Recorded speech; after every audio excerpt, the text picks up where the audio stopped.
this year, British lawyers convened a council and determined that genocide is taking place in China, with forced sterilizations and forced abortions on Uyghur women in internment camps. But how did we get here?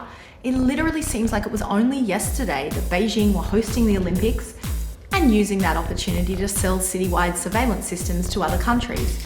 How has surveillance led to genocide?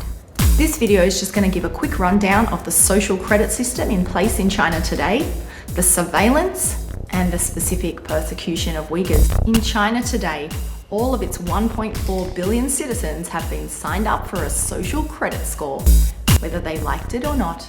Surveillance cameras across the city record every single action. Combined with surveillance on devices, your every purchase, every site you visit, your every thought is being recorded and ascribed a numerical value. Good decisions increase your social credit score, bad decisions decrease your social credit score. Good decisions might be things such as donating to a government-approved charity. People are unsure where this money goes. A bad decision might be something like buying alcohol, or heaven forbid, speaking to somebody who has been looking up alternate sources of information. If your credit score gets low enough, you'll no longer be able to purchase rail or plane tickets. Your children might not be able to go to high school, and you won't be able to access a loan to buy a house. There's big consequences. Some Chinese citizens have even been blacklisted. Ways to get blacklisted include speaking out against the government. Some blacklisted citizens have been given plans on how they can pay and act their way back to a social credit score, while others have not. And some permanently blacklisted Chinese citizens include investigative journalists who've previously spoken out against Chinese Communist Party corruption. The Chinese government absolutely controls all information its citizens have access to, and it doesn't want them to hear anything negative about the government, even if it's true. Now to the Uyghurs. The Xinjiang province used to be East Turkestan before Chinese occupiers invaded the land. And on that land, still today live 13 million Turkic Muslims who call it East Turkestan when they can. Today, they're not even given social credit scores. They're simply categorized as neutral or untrustworthy. There is a checkpoint every 200 meters in the province where all Uyghurs will be asked for ID. Their ID is scanned into the IJOP, which is the Integrated Joint Operations Platform app that all government officials and police have access to, and it has all personal information on everybody stored in there.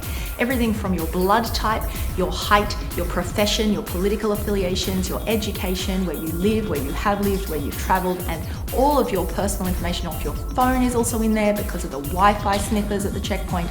They know everything about you. And the AI that is interpreting this information between checkpoints may have reclassified you as untrustworthy from 200 meters back. They might have seen you talking to someone in that line. When the app identifies a Uyghur as too suspicious and untrustworthy, perhaps they went in a different entrance to their house this morning, spent too long talking to a neighbor, avoided another neighbor, you can be arrested and sent to an internment camp. Over 1 million Uyghurs have been detained so far. Some have been detained for years. More will be detained for years to come. Inside these camps, they're being subjected to torture. The Communist Party calls it re-education, where they're asked to sing pro-Communist Party songs in order to access basic human rights such as food and water. Human rights organizations have already declared human rights violations are occurring in China and have been for years. This is a terrifying consequence of surveillance meets an authoritarian government. Living in this surveillance state with this authoritarian Communist Party in control, the Uyghurs don't stand a chance. Sooner or later, every single one of them is going to be incarcerated. Genocide has been declared because women Uyghurs are being forcibly sterilized and forcible abortions are being performed upon them. This is all being done in the name of protecting Han Chinese. But are the Uyghurs really a threat to the Han Chinese? Or are they a potential threat to the Communist Party?